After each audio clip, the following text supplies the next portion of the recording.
আসসালামু আলাইকুম। সম্মানিত দর্শক, আশা করি ভালো আছেন। বরাবরের মতো আরেকটি নতুন ভিডিও নিয়ে হাজির হলাম আপনাদের সামনে।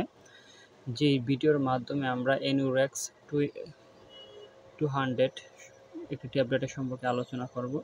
তো এনুরেক্স 200 যেই ট্যাবলেটটা রয়েছে, সেই ট্যাবলেটটা সম্পর্কে আমরা একটু আলোচনা করার পূর্বে আমি আপনাদেরকে বলতে চাই, যারা মূলত বিছানায় প্রস্রাব করে, বিশেষ করে 5 বছরের অধিক যে বাচ্চারা বিছানায় প্রস্রাব করে, তো তাদের জন্য এই প্রোডাক্টটা অত্যন্ত গুরুত্বপূর্ণ হতে পারে।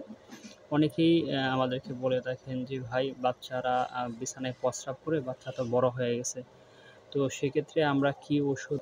তো তাছাড়াও অনেক পেশেন্ট রয়েছে যাদের বয়স 50-এর উপরে, বিশেষ করে 50, 60, 65 এরকম বয়সের যারা রয়েছেন, তো তাদেরও অনেক ক্ষেত্রে এই প্রস্রাবের সমস্যা হয়ে থাকে, তারা বিছানা ভিজিয়ে ফেলে।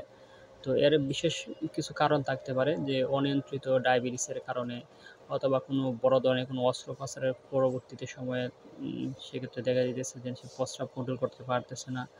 তো সেক্ষেত্রে আপনারা চাইলে এই ওষুধটা গ্রহণ করতে পারেন। অবশ্যই ডক্টরের পরামর্শ নিয়ে তারপরে এই ওষুধটা গ্রহণ করবেন। আমি আপনাদেরকে পরামর্শ সাপেক্ষে এই ওষুধটা আপনাদেরকে বলে দিচ্ছি।